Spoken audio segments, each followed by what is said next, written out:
అడిగాడు స్వామి. నేనా? నా బంధాలన్నీ సమసిపోయాయి. ఇంకెవరికి రుణపడ్డాను స్వామి? ఆవేదనగా అడిగాడు. హర్ష, ప్రతి మనిషి తన కుటుంబానికి మాత్రమే కాదు, తన చుట్టూ ఉన్న సమాజానికి కూడా రుణపడి ఉంటాడు అన్నారు. అదెలా స్వామి? అడిగాడు ఆశ్చర్యంగా.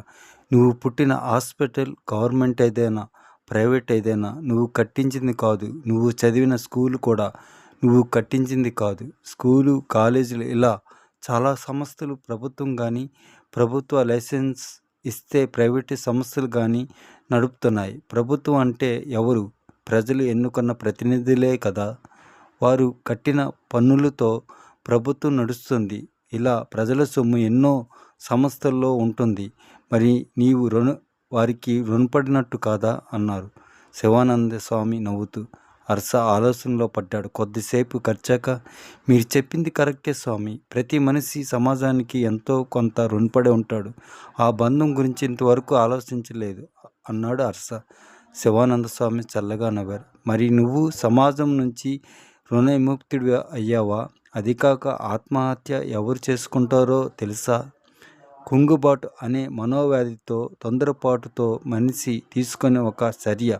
ఈ మాట అంటున్నది నేను కాదు, మీ ఆధునిక సైకాట్రిస్టులే. ఈ కుంగుబాటు ఎల్లకాలం ఉండదు హర్ష. కాలం ఎటువంటి గాయాలైనా మానుపుతుంది.